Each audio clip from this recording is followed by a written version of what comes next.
Hello everyone and welcome back to the channel. My name is Adi and today we have our first team report from Regulation G and Indianapolis Regionals, and I am joined by two fantastic guests. I am joined first and foremost by Nick. How are you doing? Doing really well. Doing really well. I'm very excited. Very happy with how everything's been going so far. Yeah, and I guess for those who don't know you, do you want to tell everyone a little bit about yourself? My name's Nick Borghi. I've been playing VGC since 2012. I go to a lot of events, not so much anymore, just because I'm working a lot more than I used to. But at the rare time that I do get to go to an event, I've been doing pretty well. I've made day two at 3 of the 4 regionals I've attended this generation. And the fourth one, Trey made day 2 of. So, yeah, very, very excited. And, I've been putting in a lot of work with this. Yeah, I'm excited to hear all about it. But first, Trey, welcome to the channel. Do you want to introduce yourself? Yeah, my name's Leonard Kraft. I also go by Trey. That's my family nickname. I'm Leonard Kraft the third, so the third is kind of like they called me Trey to distinguish me from my dad and grandfather. I've been playing VGC for a little over 10 years now. I also do work on Pokemon Showdown. I'm a technical administrator there. I do some work for bug triage, lots of mechanics research. I also do some stuff for ladder integrity, so checking if players are cheating. Otherwise, I've loved playing Pokemon. I'm going to keep playing Pokemon, and I certainly love it when I do well playing Pokemon, so Indianapolis was a real treat for me this weekend. Yeah, you're coming off of a top 8 performance using, I think this is the second straight Indianapolis Regionals that you're coming off, getting top 8 out, right, with Ice Rider? It is. Yeah. The Indianapolis Regional in 2022, I also top cut with Calyrex Ice Rider and Reshiram. So making it one place higher this time with just solo Calyrex Ice. It feels like riding a bike in some areas. They actually nerfed Calyrex Ice in between generations. Its Glacial Lance is weaker now, but it still gets the job done. Mm-hmm. And so I guess that's the perfect transition to talking about this brand new format that we just entered into, and of course you went and did really well at the first regional of the format when we really didn't know what the meta was going to look like. What made you choose Calyrex Ice, and how did you end up building this team? So the team kind of started with me, and I went to Leonard with not a complete product, but like near the end stages. And so really the start of the team was I got tired of using Calyrex Shadow because it felt like kind of wasting EVs, having to invest all your EVs into speed for this mon to function. And I felt like there were better use of those stat points. And so I was like, well, what if I just use the other one and dedicate a move to it instead of all of my investments, like towards the Pokemon actually moving first? And I found that a lot more interesting. And so the team started off with the 4 of Incin, Amoonguss, and Urshifu because I knew that they were just generally strong. And then Calyrex Ice. Farigiraf got added because it was a very good partner for Calyrex Ice, and it made the Trick Room mode very potent. And then Raging Bolt was originally actually a Ursaluna Blood move. And that actually got switched out relatively late into the team. I would say like a week and a half is when we finally made the jump from Ursaluna to Raging Bolt. Yeah, it wasn't too much before Indy. Yeah, so we still had plenty of time to work with it, but it's definitely like the mon that we didn't have the most experience with on the team. The other 5 were just locked in and were doing really well since the start of testing. Yeah, in my opinion, the support core of Incineroar, Amoonguss, and then Urshifu Rapid Strike is one of the most powerful in the format. I think you can put it with just about any restricted and you'll probably see some success. They just synergize so well together, and they have such inherent strengths that you just put them together with another broken restricted and you're going to get good results. So one of the things that I think was really valuable about the team was it's really clear inherent consistency. There aren't any moves that can miss among those Pokemon, among those four. They also hit hard, and they have a good offensive synergy.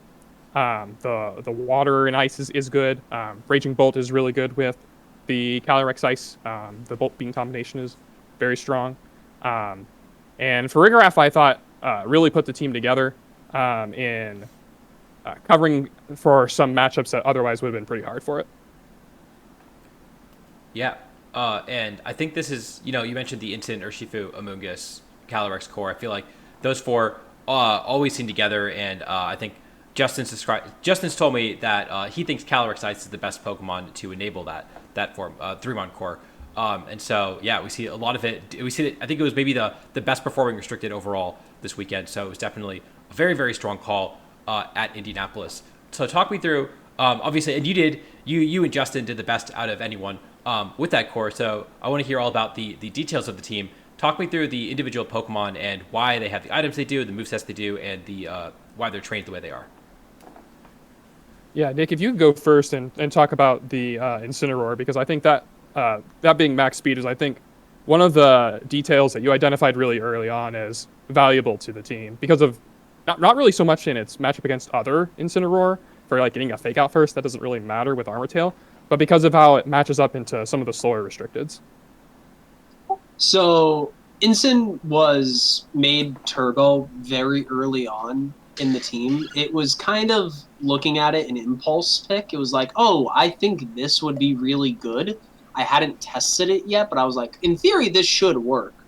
And so I slapped on max HP, max speed, and I was turbo from the get-go because what I knew I wanted out of the team was both that like fast fake out support, but also the slow parting shot under Trick Room.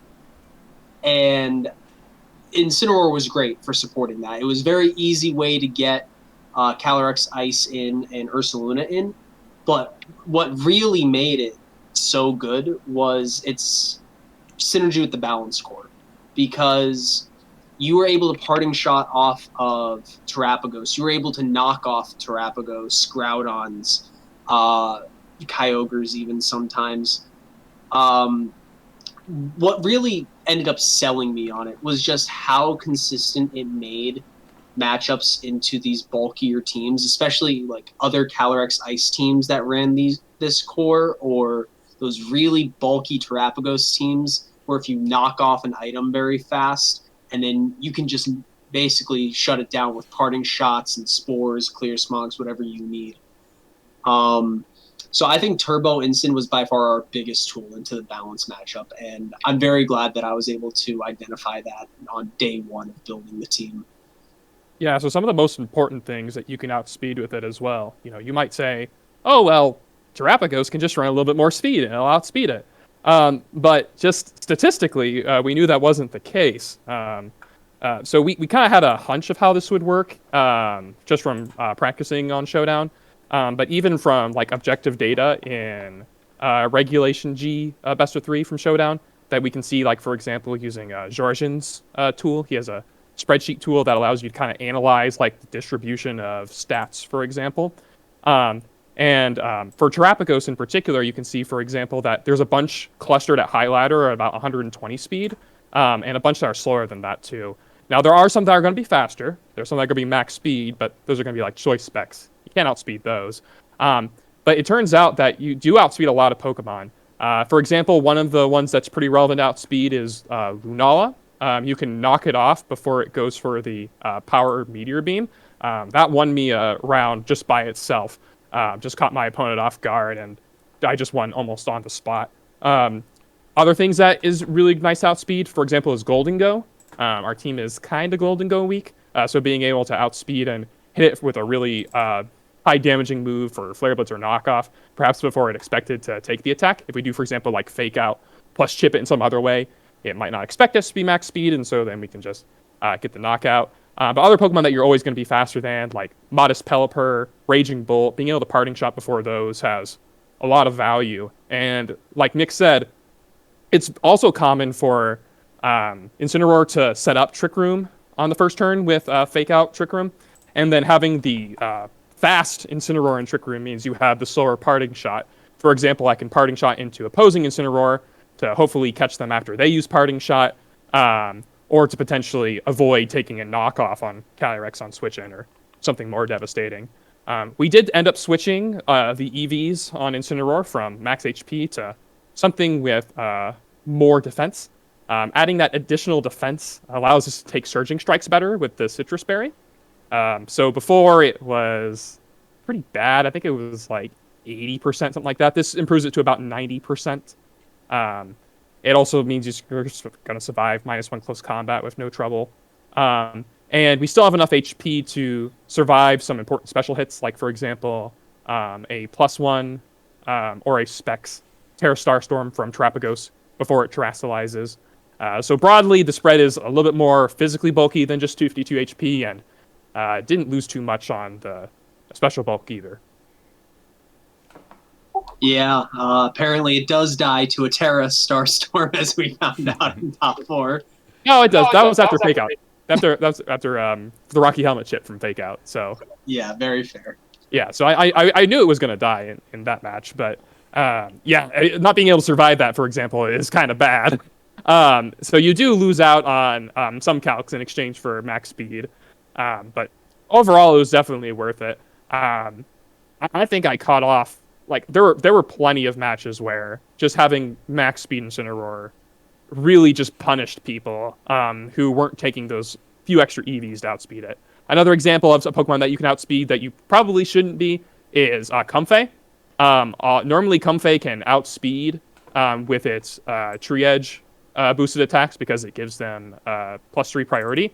That's the same priority as Fake Out, and normally Comfey is just faster than that, but if you don't put that little bit of speed in your Comfey, then Fake Out can still go first, and little interactions like that come up all the time with max speed. I would not be surprised if, as a metagame adaptation, a lot of those slower, bulkier restricteds go up to 124 just to make sure that they're jumping past Incineroar, but it costs a lot of speed to do that. Like, if you're wanting to run your Calm Mind Terrapagos that fast, you're going to need at least 148 speed EVs. That's a lot that you're either taking out of bulk or special attack.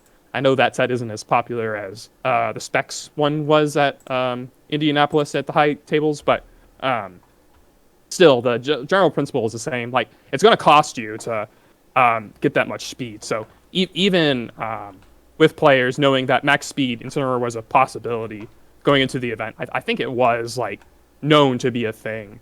It still served us really well. I'm going to do my plug where...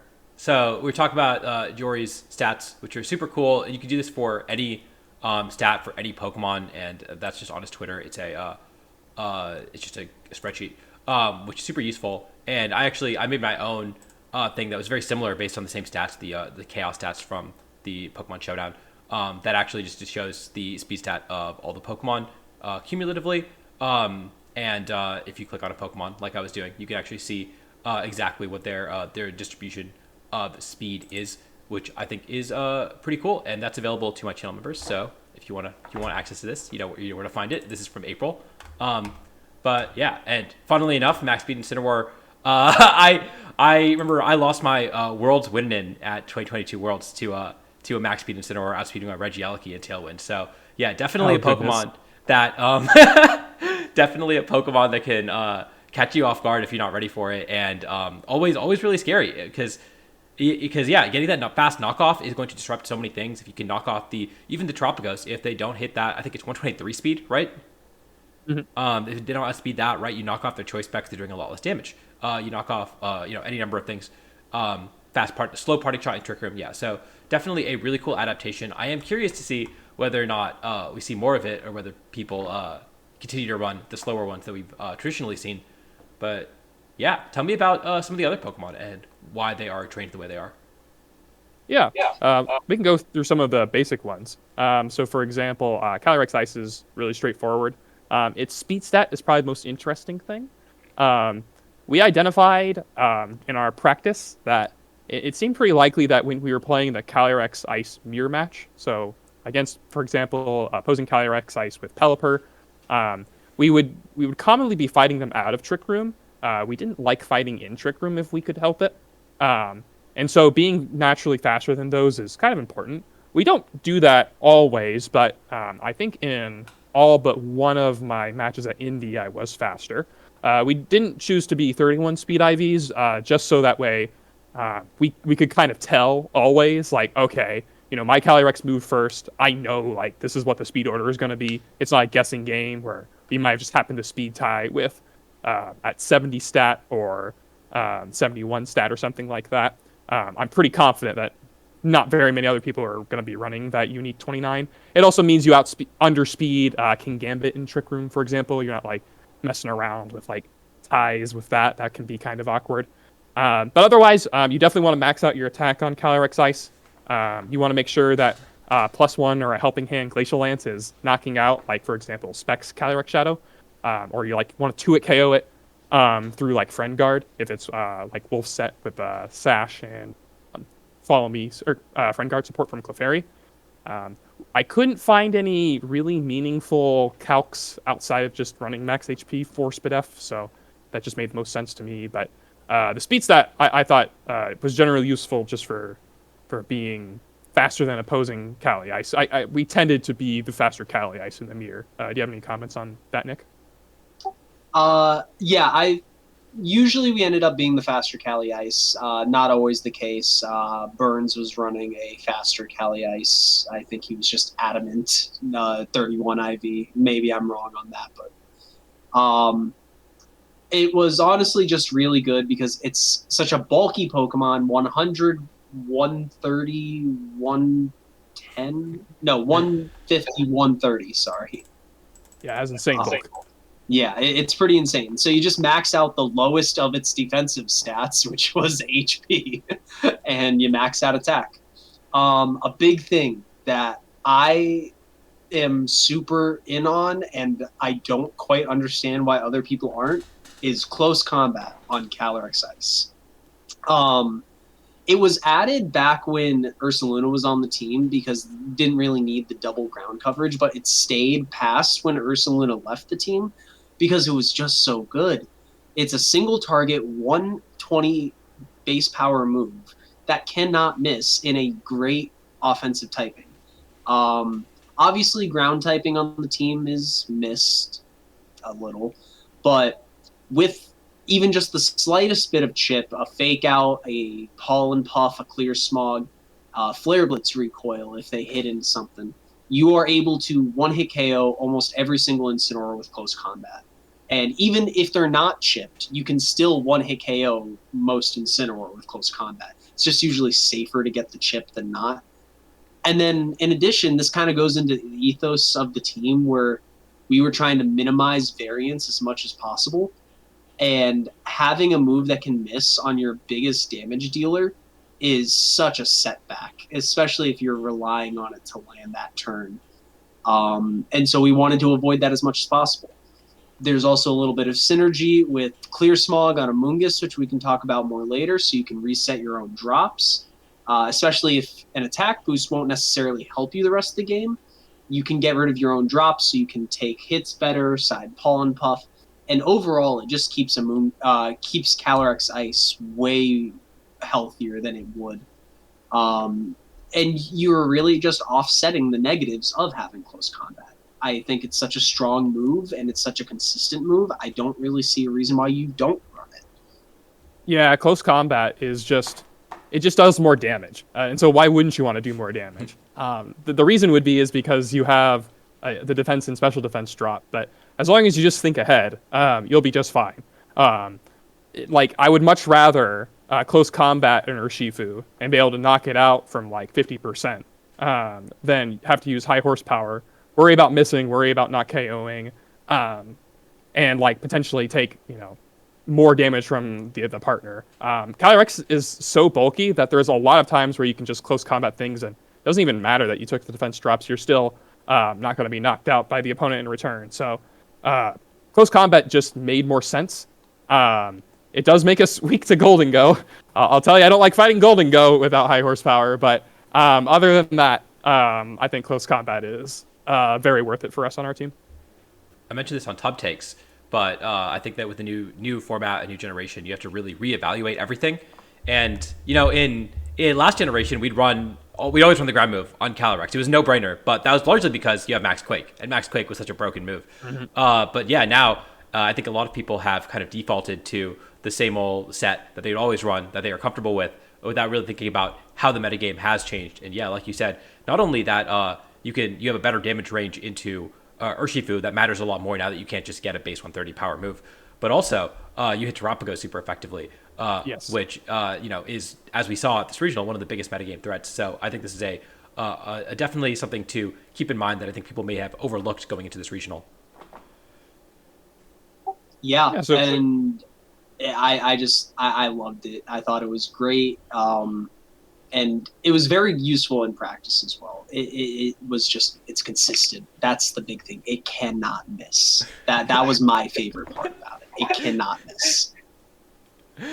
I think I can count on one hand the number of high horsepowers I've missed, but I respect it. But yeah, speaking of rethinking the roles of the teams, I see the Urshifu is on the team and it's got coaching on it. So I'd love to hear more about that because that is not a move we've seen traditionally on this Pokemon. I think you came up with coaching, didn't you, Nick? Or maybe you saw it. Yeah, I was messing around. I was talking with some of the VGC Showdown Room guys because they're funny to mess around with. And I joined a random room tour game of some dude who I think is a little bit of a goober, and then I just see, coaching on their Urshifu. And it was on a completely different team. They didn't have a single same Pokemon. But I saw coaching and I was like, maybe that's like nice in the Calyrex Ice Mirror. And it's not like Leonard was especially big on this. It's not like we're clicking Aqua Jet much. I hate Aqua Jet so much. So coaching was like an idea that we had, and it comes up every now and again. There's no move that I would have wanted more than coaching, but if you have something that you want, I don't think it's a huge change. But it did actually end up helping me win both the Cali Ice Mirrors that I played. I think it's most impactful into the Cali Ice Mirror. I also happened to play, I believe Chance Hines. I'd have to double check my notes. The fellow who used Lugia on stream, and coaching plus Cali Ice. I just boosted way faster than what the opponent could handle. It's also, it's nice to dodge Thunderclap. I mean, that comes up once in a blue moon that you actually need to do that. But what's nice as well, we could go pretty straightforward on Urshifu otherwise. Max speed, max attack. You need max speed in order to outspeed Timid, Calyrex Shadow. And so you're not really going to get much bulk out of that anyway. And most of the bulk hits that you want to survive are like priority moves, which you have a Farigiraf for. So it's not as necessary to always survive a Thunderclap or something like that. We can technically threaten Farigiraf switching in to scare them out of just going for it straight away. But the Terra Water Surging Strikes it's just good. It's a strong move. Urshifu shouldn't be a big surprise to anyone. Probably the one thing that was most in contention, though not so much for Nick as it was for me, I was pretty eager to get rid of the Choice Scarf on Urshifu. I felt it wasn't needed. I thought that it would be more valuable to be like Mystic Water with Taunt. I was really big on that because it's a lot better into the Cali Ice Mirror. But Nick convinced me to keep Choice Scarf, and I think in the end it was the right choice. There's a lot of boards and a lot of matchups too, where sometimes you can just lead Farigiraf Urshifu, and then now they have to cover for a bunch of options all at once. They have to cover for U-Turn Trick Room. They have to cover for Helping Hand Surging Strikes or Terra Water Surging Strikes. They have to cover for switch back to Cali Ice Coaching. There's several options that are available, and not all of them are immediately obvious or immediately clear on how to cover. And so I liked the flexibility that Scarf gave in the end. I would have Taunt would be nice to have somewhere. I considered actually running Sleep Talk on the Urshifu over coaching, just so we could have another Amoonguss switch in, but it was a terrible idea. it didn't do anything at all. And coaching was definitely more valuable. Yeah, I think Justin also had it on his team, and he also said it was mostly for the caloric size mirror, and it was one of the best ways to break that mirror. So definitely a really cool tech. I'm curious to see if people, especially caloric size players, can figure out ways to play around that a little more. Did you ever play Justin? Did either of you guys play Justin? And do you feel like it was easy to play around coaching in practice? I did play against Justin, and neither of us went for coaching. We didn't try to play that. The reason why it's difficult for us to do that is because we both have Raging Bolt, and like that can be devastating if you trade, for example, like if you trade a coaching for a Volt Switch, like on my side, that could be pretty bad, even though you get +1. If I send out my owner Shufu, I'm threatening you now with Surging Strikes, and I have like a Surging Strikes Glacial Lance pin that I can do into his Terra Grass Cali Ice. So it doesn't usually come up in the Raging Bolt side of things, but when they don't have Raging Bolt, then coaching can be pretty strong. Mm-hmm. Yeah, makes a lot of sense. And also speaking of that taunt set, we saw Nick or Nails rather cut with that same set too. So yeah, a lot of these ideas are going to be really interesting because as metagame develops and as we see how people continue to develop this archetype, because it does seem like the Pokemon themselves are pretty standard. It's just the movesets, the EV spreads. How do you adapt the team to optimize it? And so it's super interesting to see all these small adjustments that you can make. And then, yeah, so you mentioned the Raging Bolts, and you mentioned, I think that was the last Pokemon you added to the team. Tell me about it. What did it do, and why was it there? It got added because I was losing about 90% of my games to Kyogre in laddering and in tournaments. And Ursaluna was just the replaceable Pokemon, and so we were like, all right, Raging Bolt will help this matchup. It turns it from a 1090 to a 4060, at least in practice it did. In tournament, that's something different that we can touch on later. But Raging Bolt got added because it was a good statted out Pokemon with 2 offensive typings that we did not yet have on the team. So it increased our offensive coverage just by having those options. And especially by running Thunderbolts as a consistent electric damage dealing option, it made the Pokemon so much more versatile. Thunderclap speaks for itself. Volt Switch was pretty cool. I clicked it a couple of times. It could maybe be replaced. It's the flex move. I was not a fan of Draco Meteor. I missed quite a few. Draco's the play. It was correct. Man, did my run really wish it was Dragon Pulse. But I know Draco, in my heart of hearts, was correct. I'll let Trey take over on the rest of it. Yeah. So one of the things about Raging Bolt that we discovered pretty early on, compared to like Assault Vest sets that I think we had seen in Regulation F, was that we were really confident that we wanted as much special attack as we could get out of the thing. I actually think what Justin Burns did with the booster energy on his Raging Bolt was really clever, because that actually gets some of the damage that we were lacking in other areas. But max special attack is still pretty strong. For example, you really want a Thunderbolt plus Glacial Lance to knock out Amoonguss if they go for Terra Water. It means you can pin it in or out of Terra. And you don't need max special attack for that, but you need darn near max special attack. And you don't really need a lot of the other stats. Raging Bolt already has so much bulk that it can get away with whatever it needs to do. We have enough bulk to survive like a Groudon's Precipice Blades. We weren't particularly concerned about Groudon, but Raging Bolt does come to that matchup sometimes, since Protosynthesis gives it a boost, and Draco Meteor will do a really big chunk into Groudon. If they're very offensive, it can kill, but normally it'll just do like a ton of damage. And like that plus like Glacial Lance if they Terra Fire, usually with Retina Knockout. We have a little bit of speed on the Raging Bolt. That was one of our last minute decisions that we made after the usage stats data came out for Pokemon Showdown for the month of April. We noticed that there was a high cluster of Raging Bolt at 4 speed, which really surprised both of us. We were really surprised at that. We were also just running 4 speed. We just didn't, like, it was just how the EVs worked out. You know, you have an extra 4 to toss somewhere.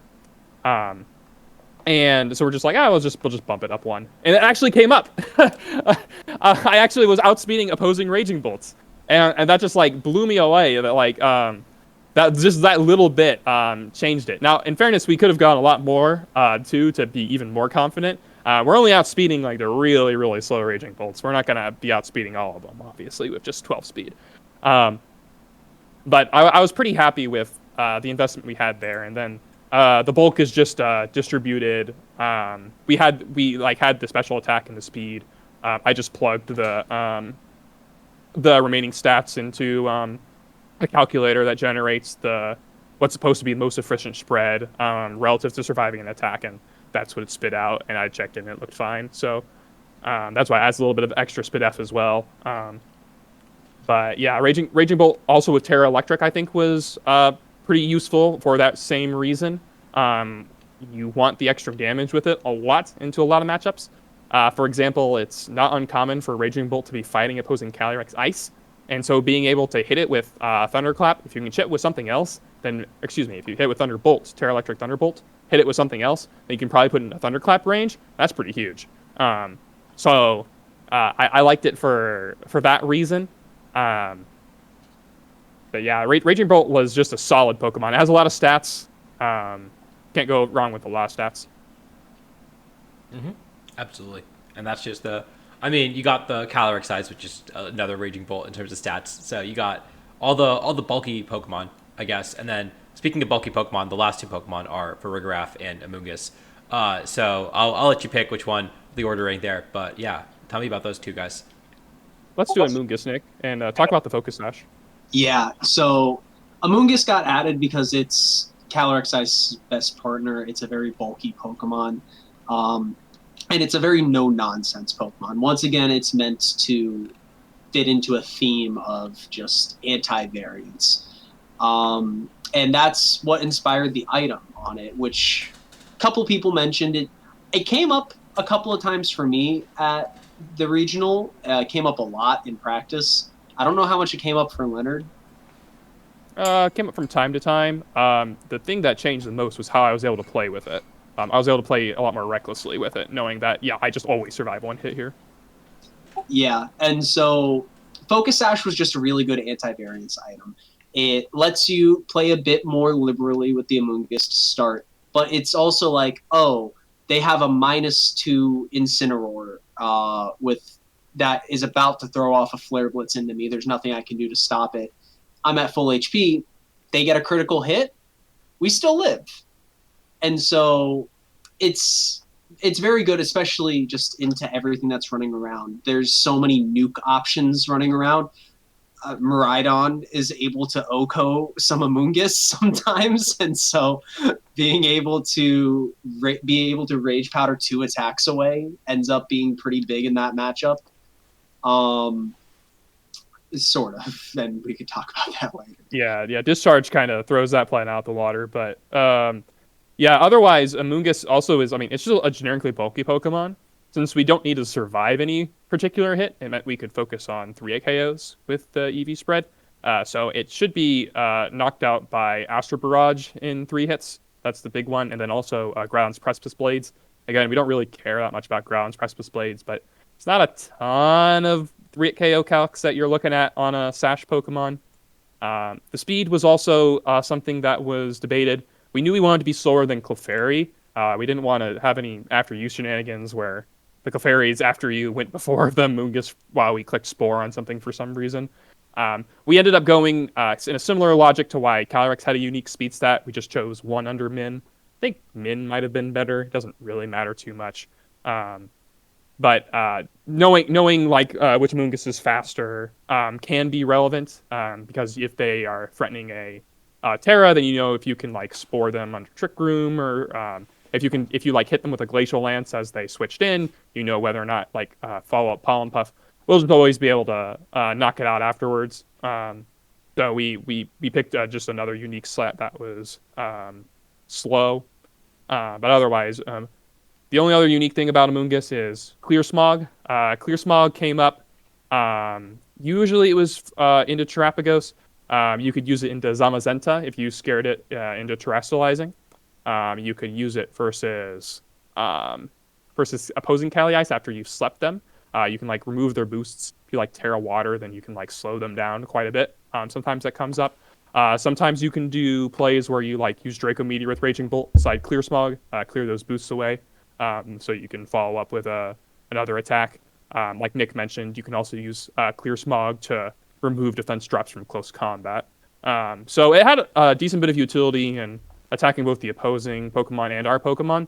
And there was a little bit less need to run Protect on it since we had the Focus Sash.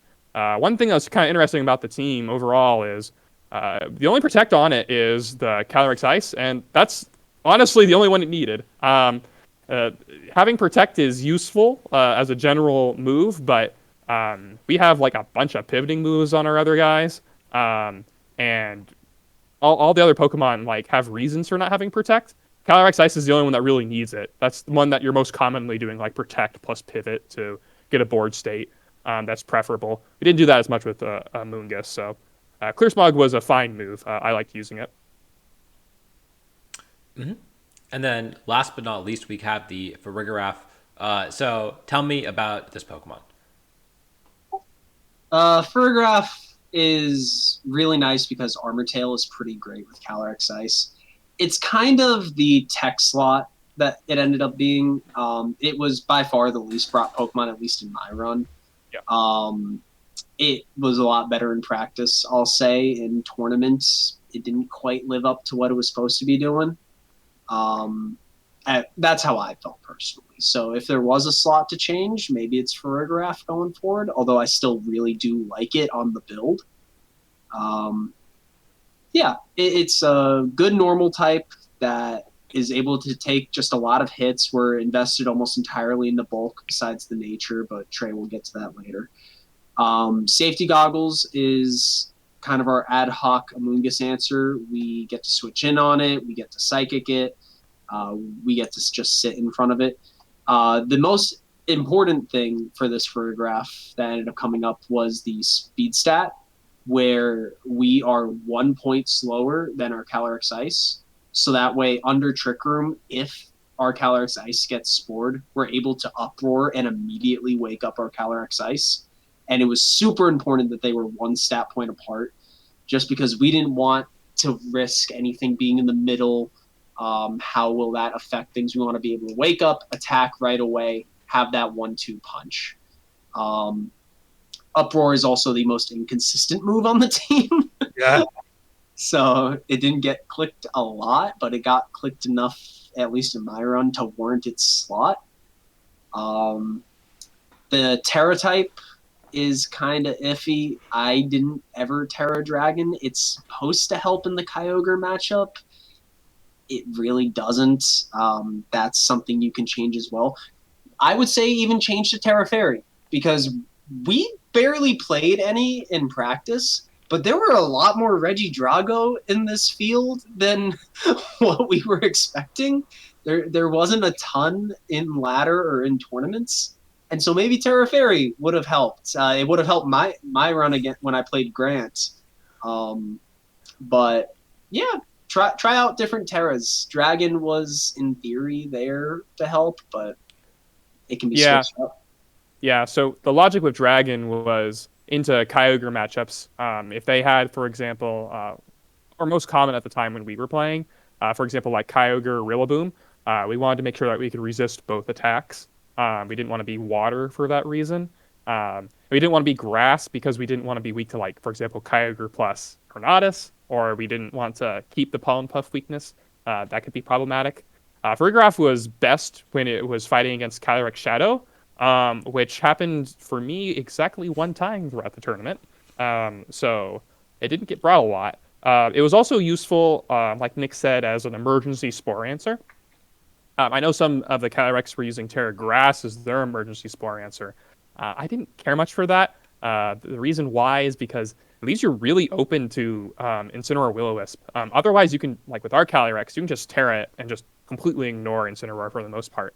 It's really nice, especially when you're under Trick Room with Farigiraf as a partner. Armor Tail is obviously a useful ability. Farigiraf plus Amoonguss or Incineroar means you're likely getting up your Trick Room.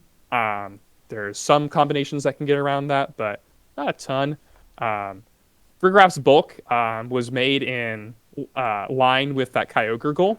It will survive a Helping Hand Ice Beam 100% of the time. It'll also survive a Terra Water Surging Strikes from Scarf Urshifu. We ran Modest Nature, so that way it would always one-shot 4 HP Urshifu if you were Psychicking it in Trick Room. Very uncommon for that to happen.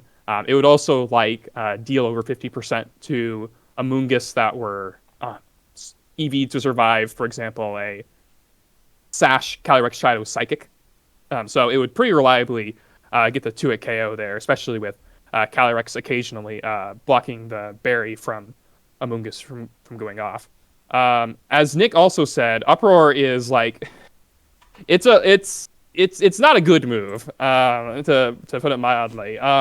Uproar is pretty inconsistent. So I've got some slides that I made for Audi, so you can kind of see how the mechanics of it work. The big two, the two why you would use the move at all, is that when it's used on that initial turn, it wakes up all Pokemon on the field, including ones we put to sleep, which didn't happen very often. So most commonly, it would wake up our ally Calyrex, and then we could go for Glacial Lance. And then on following turns, the Uproar would prevent our Calyrex from falling asleep. So it was useful for being able to just immediately break through Spore and keep going. And some teams didn't have answers to that. Some teams do. So one of the problems with Uproar is how some of its other mechanics work. So it's like Outrage, where it randomly targets either opposing Pokemon. That's not good, because if Uproar doesn't actually hit into something, then it doesn't count as successful, so it won't wake you up. So, for example, if the opponent goes for Protect plus Spore, in fairness, they're going to be losing momentum doing that sort of play, but it's very possible that we just will Uproar into the Protect and then not wake up, and that's bad. Same thing happens if you're fighting into a Ghost type. So if they have Amoonguss plus Calyrex Shadow and they Spore, and our answer is Uproar, then there's a 50% chance that doesn't work because we'll hit the Cali Shadow, and then we won't wake up. If you already do it, if Uproar fails while you're in the middle of Uproar and you hit into something, that's good. We like that, because then Uproar just immediately ends at the end of the turn.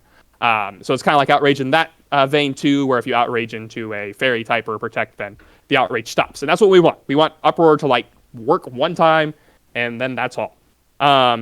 Notably, when that happens, Sleep Immunity is present until the end of the turn. Another thing that's pretty important is that Uproar only wakes up Pokemon if they are on the field on that first time Uproar is used. So you can't, for example, set up Uproar with Farigiraf and then switching your sleeping Calyrex Ice. That doesn't work. Even if you hit something again, it won't wake up. So you have to have your sleeping Pokemon on the field at the time that the Uproar is used. And then there's other niche mechanics that happen with Uproar too. It doesn't stop Yawn, but it stops the sleep effect of Yawn. And Yawn tries to put something to sleep before Uproar wears off, so it is pretty reliable in Yawn. You can't wake yourself up if you use Uproar. So, for example, if Farigiraf gets knocked off and loses its safety goggles, that's really bad, because Spore into Farigiraf will now just prevent it from using Uproar, and then it can Spore the other guy too, and that's just a whole host of problems right there. It has a couple other niche mechanics that you can see on the screen.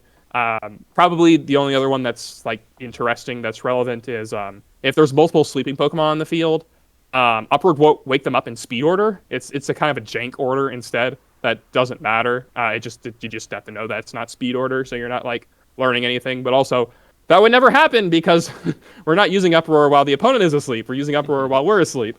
So it has a lot of jank mechanics. It's a fairly inconsistent move. It's not very good.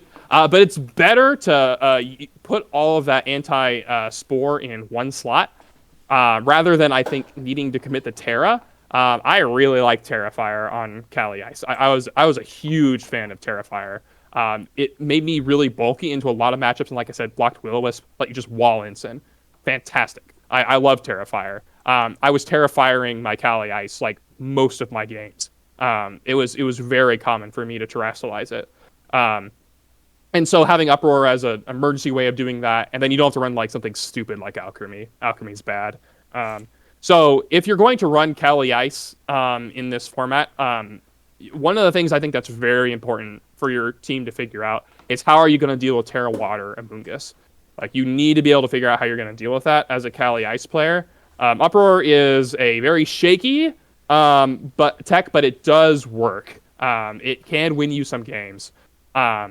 In the tournament itself, I don't think I used it very often, but like I said, that was in part because the Farigiraf mostly was coming in practice to Calyrex Shadow matchups, or like Kyogre matchups, and I happen to not play very many of those. So I didn't bring it very much, so Uproar didn't have much effect in the tournament. I played in the Victory Road tournament prior to the weekend before Indianapolis for practice. I went 7-2 in that. I forfeited my last round because I couldn't play in Top Cut. And the Farigiraf Uproar was really useful there. One of my opponents did not know how the move worked at all, and they like spored and then I like woke it up immediately with Uproar, and then they tried to spore again, and I'm like, nope, you cannot do that. So as long as you know like the basics of Uproar, I think it's a much weaker move. I made a joke on for the stream that like I'm not going to tell you how Uproar mechanics work, partially because I just spent like 5 minutes doing it and it takes forever, but also partially because if you know how it works, you can just have random counterplay that maybe you wouldn't do otherwise. Like maybe you wouldn't switch in your Ghost type to try to block the Uproar. I'll be honest, I did not know most of these mechanics, so I learned a lot, and now I will never lose to it again. So I've learned that much. Yeah. But yeah, no, actually, super super useful. And I know, Leonard, you have your own YouTube channel where you do a lot of mechanic stuff, so you should go check that out if you want to hear more about all these in-depth mechanic stuff. Which will be linked in the description, by the way. But yeah, I guess with that, so that's a good overview of the team. Did you feel like when you played the team, or when you went into the tournament, did you feel like you had an idea of what your game plans were going to be into some of the common archetypes, or was it, look at the team sheet, look at team preview, and then kind of figure it out as you go? So I actually made Leonard spend a significant amount of time that he would have rather not spent filling out a spams document. Ryan Losetto Sableye makes this really handy matchup organizer, and I had never used one before, and so I was like, you know what, I'm going to fill this out because I at least want to know. And so we had about like 15 comps in there, and we had general game plans. When it comes to using balance, at least this was kind of like a bulkier balance. That means nothing. I don't know why I just said that. When it comes to using this, like, you can only theory out so many turns ahead and so many game plans ahead of time, because the point of balance is to adjust. It's to play on the fly, kind of, with your bulkier options. And so we did a very cursory look over of our matchups. We grabbed some replays that I had. I laddered quite a lot. I had close to about 3,000 games with the team before Indianapolis. Yeah, I had like 30 games on the best of 3 ladder by comparison. I hit number 1, I want to say, about 4 times in the weeks leading up to Indianapolis. And so we had some replays and just some general things. And it was more useful in day 2 because at least we kind of knew what was going on by then, so we could actually reference the document. Later of day 1, it helped a little bit as well.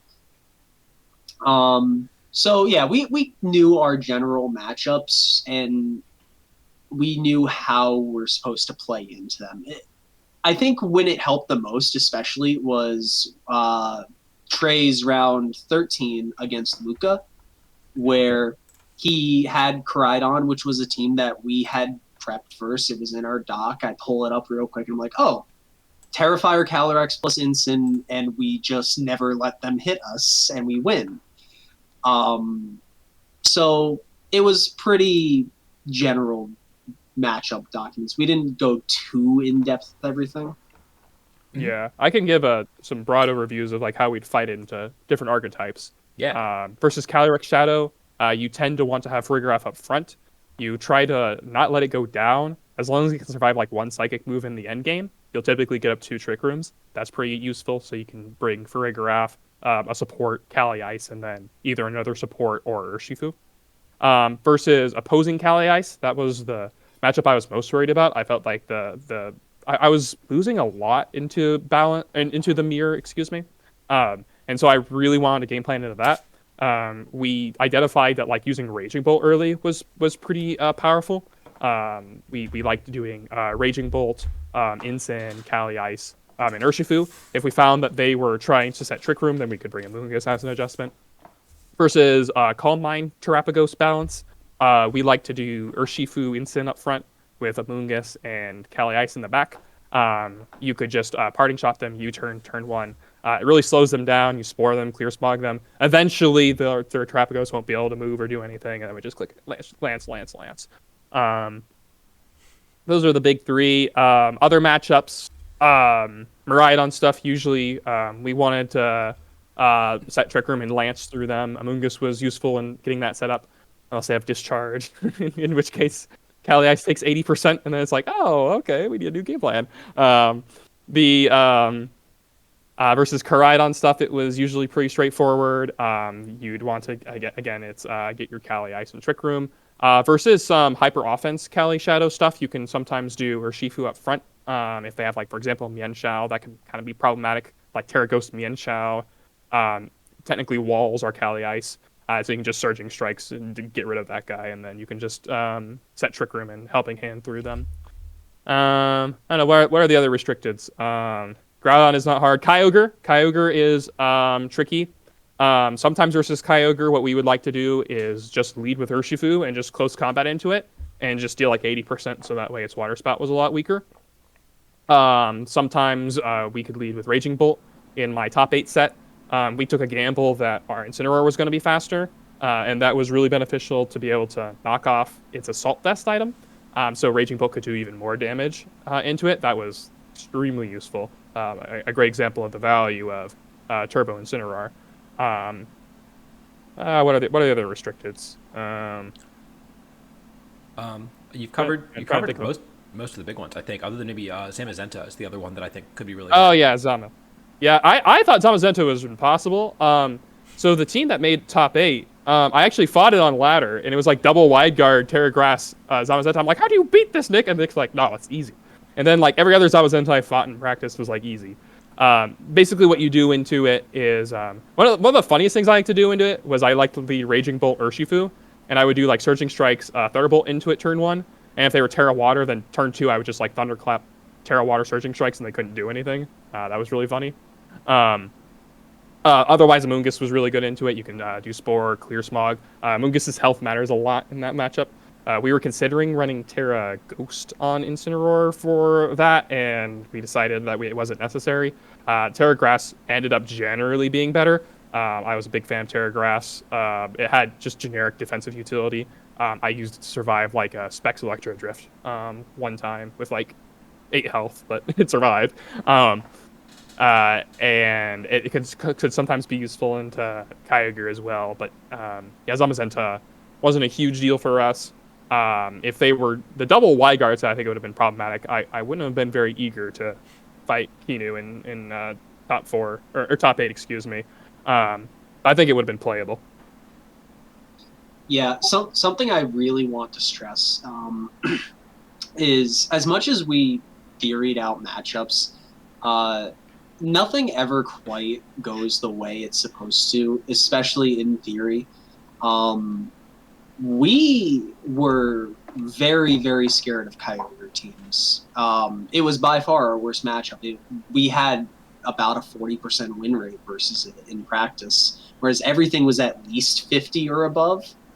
Kyogre was just abysmal. But in the actual tournaments, we beat all 3 Kyogres that we faced throughout our run.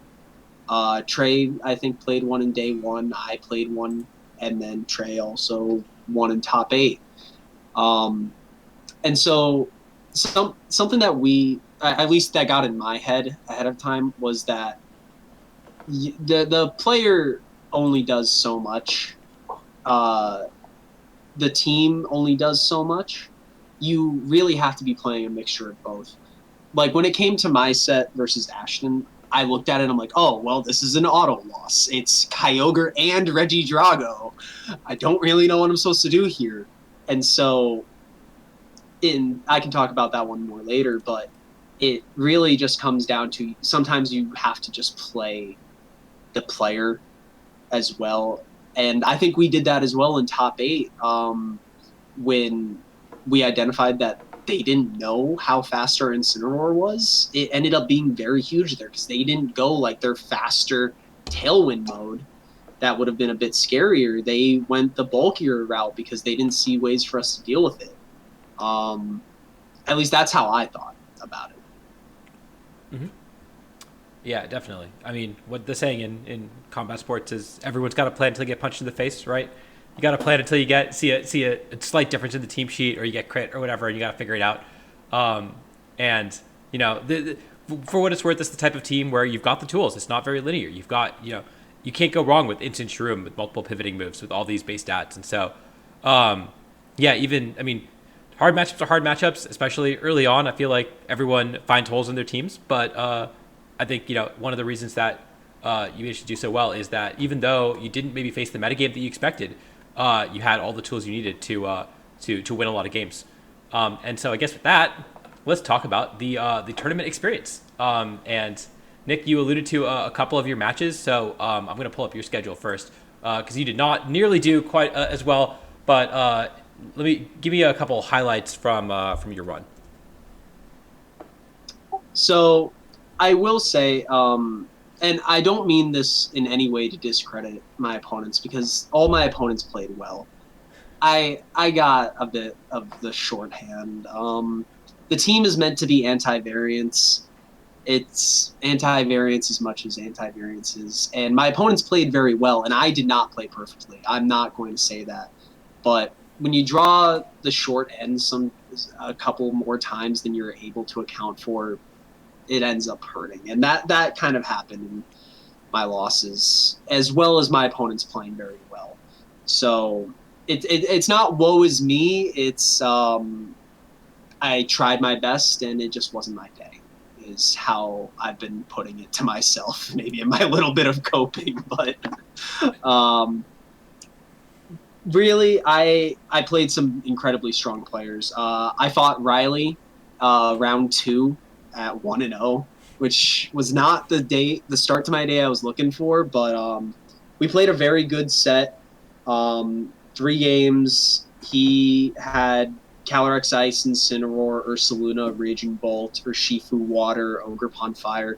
It was a very Riley-looking team when I saw it in preview. I was like, yeah, this makes sense. I didn't actually ever do coaching in this. I did coaching in another Calyrex Ice Mirror I played later in the day, but this one had bolts, and it was a lot harder to do. That's what Trey was talking on earlier when it came to how he fought Justin Burns. And so this one was very skill-based. At the end, it came down to just whether or not I would read a double protect, and I got the read right. I got a crit. The crit didn't end up mattering because the Ursaluna would have died anyway at the end of the turn to Life Orb chip. At the time, it seemed more impactful, but looking back at it about 10 minutes later, it's like, no, this didn't matter whatsoever. But yeah, it was a very competitive set, and Riley's a great player, so it was very fun. That's why you play. That's why you come into these tournaments. You want to play great players, and you want to beat them, especially. And so, when you play a player that you super respect and you're able to win, it feels good. I fought Ashton, and he had an auto win matchup, in my opinion. And we talked about it after the game. He looked at this matchup and said, well, he had Torn, Drago, Flutter, Sarina, Metagross, and Kyogre. And looking at it, I played the player instead of playing the game, because Ashton said to me after the set, he's like, the matchup looked so bad. I figured you had to have a line into it that I wasn't seeing. So I respected you more than I should have. And I'm just like, I'm leading Amoongus Raging Bolt and I'm clicking Thunderclap and Spore, and it's up to you to stop me.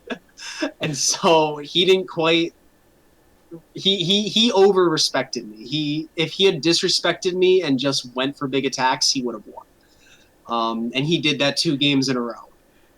And so that goes into sometimes you're playing the player, not playing the game. And you guys have had lots of matchups, I'm sure, at Ohio locals, right? So I'm sure you've got a little bit of a grasp of his play style at this point. Oh yeah, Ashton and I have played against each other a ton of times throughout the years. I think I'm positive versus him, but it's Ashton. You know, he's a great player, and so sometimes it's just you're playing the player. I fought Trey in a mirror match. This year, this generation, I am 0 for 3 at playing mirror matches and tournaments. I played Jeremy Parson at an Ohio local, and I lost. I played Megan Pink Sylvie in day 2 of Pittsburgh, and I lost there. I played Trey in day 1 when we were 4-0, and I lost there. I guess it's a me problem, but man, do I stink at the mirror match. Yeah, that set wasn't very competitive. We both kind of identified what we were supposed to do into each other, and then one of those things involved Amoongus, and so I slept him longer than vice versa. So, yeah, very, very, very competitive set there. Yeah, and then I took that loss, so I went from 4-0 to 4-1, and then I pulled Grant, and once again, not to take anything away from Grant, he played very well. There were a couple of turns. He crit me in game 1 that ended the game, and then, well, I ended up having to try for a Thunderclap crit, and I didn't get it. And then game 2, I'm like, I'm going to try Farigiraf. I'm going to try to get Trick Room up. He went for Dragon Energy, switched out the Amoongus for Chi-Yu, crit the Dragon Energy, O-code my Farigiraf, and I'm just like, well, all right, that's the game. That's the round. 4-0 to 4-2, what you gonna do? And so, you know, for me personally, I struggle when it comes to that, just the mental side of it. I was dead. 4-0 to 4-2 at that point, my mental was shot. I win my round 7. It's a Kali Ice Mirror. I found out how many crit pollen puffs it takes for an Amoongus to KO our Calyrex Ice, and the answer is 3. I found that out in game 2. I ended up winning the set, but like that's just kind of how my day went. And then round 8, I played Bazad. He made day 2. Great player. Yeah, he got a bit lucky in game 2. And then game 3, he had my number. And so, you know, that was a little frustrating. I dropped after that. But I played 1 Calyrex Shadow, and I lost to it, unfortunately. Whereas Trey played 1 and beat it. Yeah, it wasn't the same archetype at all. Like mine was like hyper offense, but I always thought that the balance, Kali Shadow was like I thought for me that was the freest matchup. I loved fighting against that, and so I was hoping to fight more of it, but I didn't. So I guess I can go into what I did end up fighting. In my round 1, I fought Imprisoned Trick Room Fluttermane plus Kyogre. That wasn't fun. I did win though, so that was good. I'll go a bit quicker through mine since I have more rounds to discuss. In my round 2, I played Nicholas Robbins. That was a hard Trick Room team because my Trick Room guys were faster than their Trick Room guys. It just meant I played them out of Trick Room, and they were just kind of devastated by Calyrex Ice clicking Glacial Lance too many times. In my round 3, I played against a Kali Ice Rain Mirror versus Landon Morjean. That was a good competitive 3-game set. Just a solid play from both of us. I thought it was very competitive. Played his Pelipper really well. I liked what he was doing with his Pelipper in that matchup. Round 4, I was playing against a St. Louis local. I'm like local-ish to St. Louis area. My locals are like the middle of Illinois, so there's I can go up to Chicago or I can go down to St. Louis. And so St. Louis is usually the one that I'll go to. And he was playing a really interesting Terrapagos team. The Amoonguss had room service. It was faster than my Calyrex out of Trick Room, and then in Trick Room it would have undersped it. So that was problematic because ordinarily I'm used to Calyrex being faster than Amoonguss, and that caused some problems. He also had Flamethrower on Terrapagos, which I thought was actually just better than Earth Power, just generally. And it was definitely harder for me specifically because it meant that Flamethrower would actually do damage to Amoonguss, do a little bit more than Terra Starstorm would. I did end up winning 2-0 though. I've played Mason a few times before. I gotta talk to Mason about this team. I see double terrain, fake out Indeedee, T-Wave and Spore, T-Wave with the Psychic Terrain, of course. This team is wild. So it's actually cool. He was talking about this. I'm like, why do you have fake out? And he's like, well, what you can do is you can terrestrialize Terrapagos, get rid of the terrain, and then fake out. And so I'm like, oh, that makes sense. And that has some utility. Like sometimes you'll want to do that. And so I thought that was a clever play. That's super cool. That's pretty cool. That's pretty cool. Yep. Round 5, like Nick said, I was playing against him, and that was a very competitive mirror. I was a bit happier about my game 2 play than how I played in game 1, but overall it wasn't especially fun to play. But I was happy to come out on the better end of it. In round 6, I played against Chance Hines. He was the player with Lugia. Didn't even try to bring it versus me. Don't blame him. Lugia doesn't match up very well in the Calyrex Ice. Instead, his route was trying to use Bulk Up, Terra Water, Annihilate with safety goggles. Didn't have a clear way to get through that, but in game 1, I hit it with Raging Bolt, and I hit it with Clear Smog, and then it got a bunch of Bulk Up boosts, and it had 200 base power Rage Fist, but that didn't even do half to my Cali Ice, so it's just to my Terrestrialized Cali Ice, so I eventually just attacked through him. I assume this was the Comfey that you had spent. Yeah, this was also Comfey as well. And then in game 2, it was just a wash. He led Incineroar Sableye into my Urshifu and Calyrex Ice. I did Coaching Terrafire Lance. He terrestrialized the Incineroar turn 1 and lost Sableye and then took 70% on Incineroar. It was just extremely over from there. So that was a matchup where coaching was really, really powerful, and Terrafire was also useful because his ways of slowing down Cali Ice were Reflect and Will-O-Wisp on the Sableye, and one of those just doesn't work into Cali Ice, so that was pretty useful. In my round 7, I played against Joey Woodring. Joey was using a pretty hard Trick Room team. The Lunala was slower than my Incineroar, which was pretty clutch. In game 1, I used Knockoff into it, remove the power herb, caught it in the middle of charging Meteor Beam, and then that's just over. You can just knock it off again and then unlock it out. Unless they have very specific boards, and Joey couldn't do that. In game 2, he adjusted to that information, but with solid play, I clutched out the 7th win, and so I was really happy about that. After my 6th win, I knew I was locked for CP, so that meant I got my Worlds invite, which is why I come to Indy 4. But with 7-0, I'm like, this is great. I know that these last 2 rounds, if I want to have a shot at top cutting, you gotta win these rounds. These are just as important because start 7-2, you have to win out. If you start 8-1 or 9-0, then you don't have to do that. It's way easier to get into the top cut. So my round 8 was against Craig Campbell, another Cali Ice balance. My Pokemon were all faster than his. Importantly, my Calyrex was faster than all his guys. My Calyrex outsped his Life Orb Pelipper, which was really bad in Trick Room when it Weatherballed me from 50% and killed me. And I was like, huh, that's really bad. I didn't think that was supposed to happen. And so that was a good 3-game set, except for game 1, where we had one of those unfun turn 1 disconnects. And that allowed me to pick a better lead, because that's stupid. I hate that ruling, but that's the way they have it. So that's why I'm going to take advantage of the rules that are available to me. And then in round 9, I played Rajan, who steamrolled me and beat me in 2 turns in both games. Or excuse me, he beat me turn 1 in both games effectively by just knocking out all my Pokemon because I disrespected Miraidon. So that didn't work out too well, but I'm like, yeah, not too bad. Starting off day 2, I played against Justin Burns. This was Cali Ice Mirror. Very competitive, very fun as well. In game 1, he reveals himself to be faster in the matchup.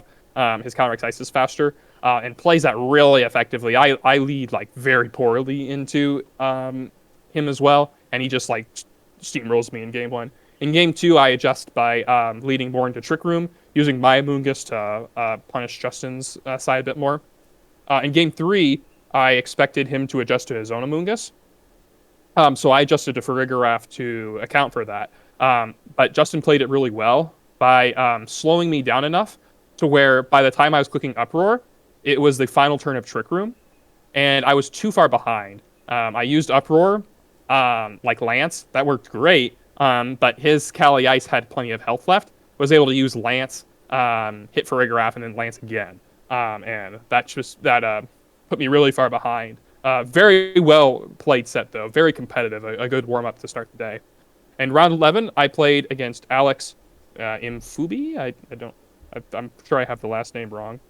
This was a very hyper offense matchup with Choice Specs Calyrex Shadow, a Smeargle with Spore, had Instruct as well. Regidrago. I'm like, well, I don't like fighting Regidrago.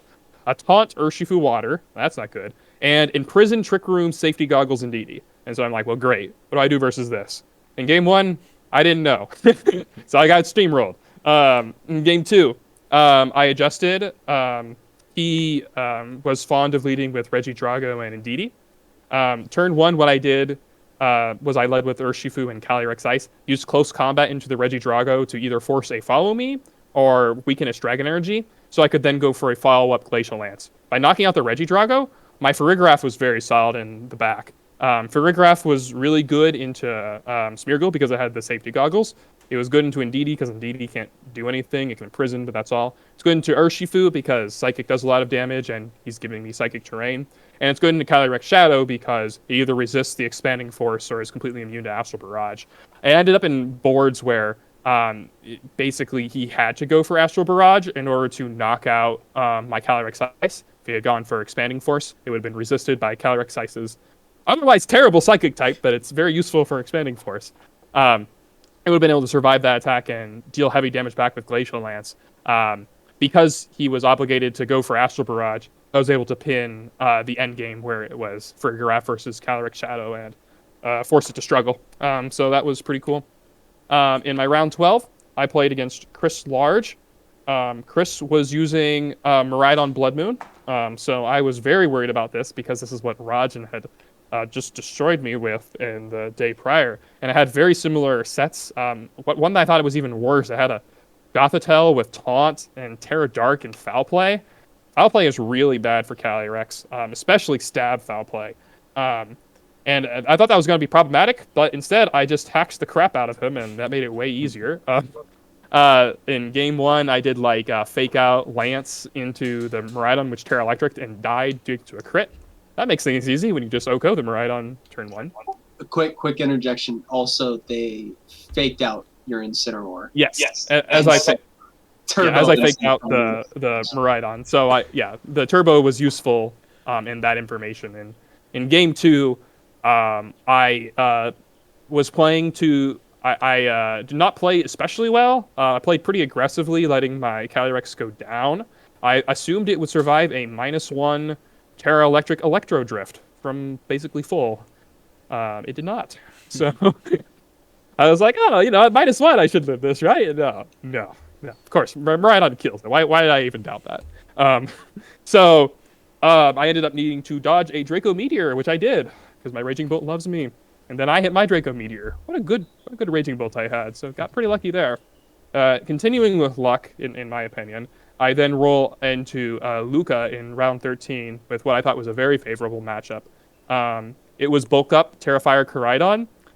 He never really got a Bulk Up off and was always under pressure by Glacial Lance just doing so much damage with the partner Amoonguss being able to threaten with Spore.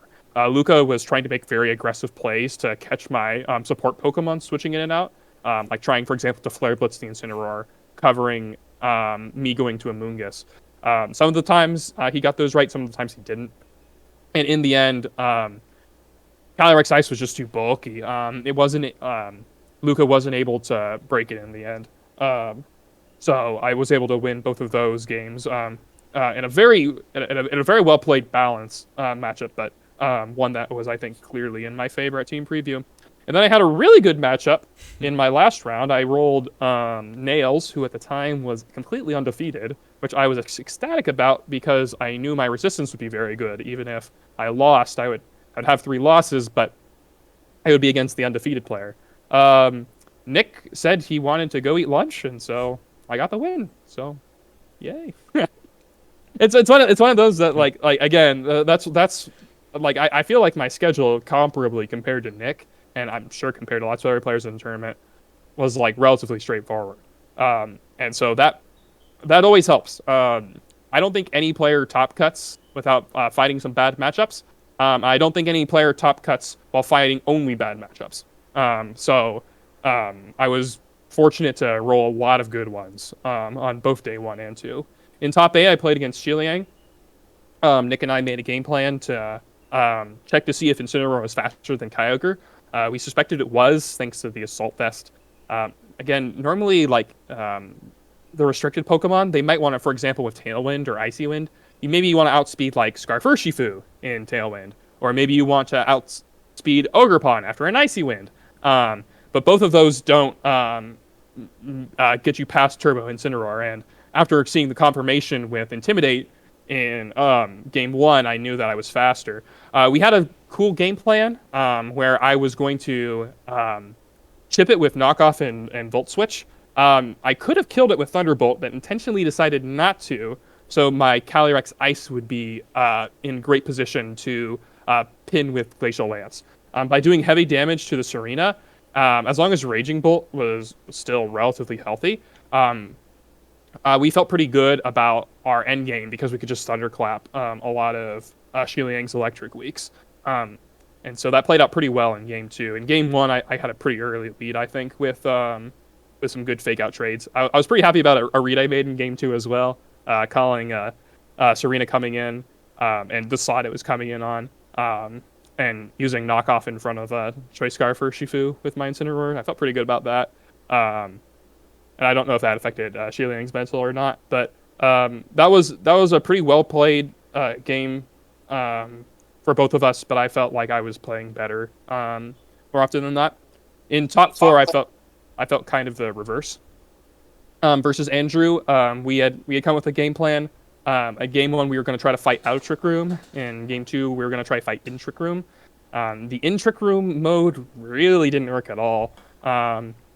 I let my Farigiraf take a lot of damage early. It also got flinched, but the more important thing was that it took so much damage early. If Farigiraf is really low, that means it's in Pollen Puff range. That's really bad. You can't let it take that much damage early, and I kind of messed it up there. And then in game 3, he played very well by identifying Hyper Beam to knock out Calyrex. I hadn't even considered the option. You see it on the team sheet, but it doesn't click when you're in the moment. And so that he just won the game pretty much on the spot. I was hoping that I would get the 1-turn wake with Raging Bolt, and then maybe Copium, maybe Draco Meteor knocks out the Amoonguss from the rage it was at. But that didn't happen. And so Andrew moved on, I think, justifiably after a well-played top 4 set. So that's a Turbo Incin high-level view of all my matches. Yeah, I just want to say I am also super proud of the line that we came up with in the Xiliang. We didn't get the leads right. We thought that they were going to do Kyogre Serena, and so we based our game plan off of that. But it worked into the other game plans as well, into Urshifu and Incin leads, obviously. Myself, Trey, and Brandon came up with that. Trey was a bit busy with top cuts, so Brandon and I are like dealing with the judges or whatever. So Brandon and I were like sitting there locked in, like, what do we do against this? What can we line up here? That's probably my proudest moment from the weekend, figuring out that line into what I thought was a horrible matchup, and it is, but we outplayed it. Yeah, and to be clear there, that Brandon is Brandon Wright, goes by Bright Size Online. We stayed together for the weekend. A good friend of mine. Yeah, and so I'm super proud of how we were able to come up with that line. And also just a little something I noticed, and I haven't said this to Trey yet. Every single round that I was in the venue, Trey won. Round 9 in day 1, I walked out and was hanging out on the street with my girlfriend, and he lost to Rajan. Round 10, day 2, I showed up late right at the end, lost to Burns. I left for top 4, and Andrew Zhang won. So Yeah, that must be it. It's the moral support. It's me physically existing. Yeah, it must be. Yeah, I was pretty pleased in my reflection on the tournament weekend that I only lost to players who placed higher than me.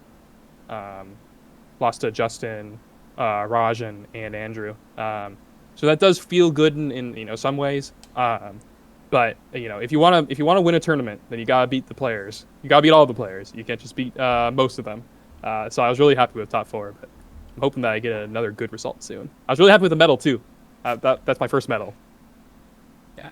Well, congratulations. It was a really incredible run with a really, really strong team. And I mean, we talk about Miraidon popping off. We talk about Terapagos doing really well this tournament, but I think Ice Rider was the clear winner. It had in terms of overall usage, conversion rate, win rate, it was the highest of all the Pokemon. And this and Justin's team are the two. I don't think Justin's planning on releasing his team. So this is the highest placing one that you can at least try out. So I definitely recommend that you try it out. The rental code is on the screen, as you can see, and the paste will be in the description down below.